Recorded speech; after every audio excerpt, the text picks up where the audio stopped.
నేను జాయిన్ అయ్యి 2 years అవుతుంది, బట్ నేను 1 year వేస్ట్ చేసిన. ఇప్పుడు లాస్ ఎవరికి? నాకే. తర్వాత ఒక మీటింగ్ కవిత శ్రీనివాసన్ మేడంది కొత్తలో విన్నా. మేడం వాయిస్ కొంచెం గట్టిగా ఉంటాయని నిద్ర లేస్తాయి కదా, విన్నా.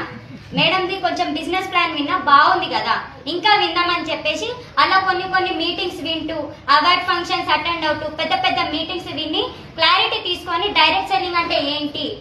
నేను ఫస్ట్ విన్న మీటింగ్ లో బాలం శ్రీనివాస్ సార్ మీటింగ్ లో టెస్టిమోనీస్ చెప్తే అది జాబ్ లేని వాళ్ళు చేసుకున్న బిజినెస్.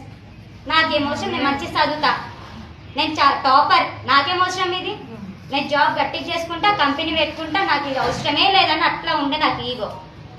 సో అలాంటి దాని నుంచి బయటికి వచ్చి ఇప్పుడు ఈ బిజినెస్ ని టేకప్ చేస్తూ మా డాడీతో పాటు ఎనీ టైం మా డాడీతో పాటు జర్నీ చేస్తున్నా. కొన్ని మిస్టేక్స్ నాలో ఉన్నాయి, అవి క్లియర్ చేసుకుంటూ దీనికోసం మనం కొన్ని మార్చుకోవాలి. 1,00,000 కావాలంటే లక్షణాలు కూడా ఉండాలి. అండ్ పిలుస్తూ వస్తలేరు నడుస్తారు కదా. ప్రతి ఒక్కరికి 1,00,000 వస్తే 1,00,000కి ఏం వాల్యూ ఉంటుంది సార్? ప్రతి ఒక్కరు ఎందుకు రావాలి? దానికి సరిపడా వాడు వచ్చినప్పుడు మీ టీంకి వస్తాడు, అప్పటి వరకు వెయిట్ చేయండి.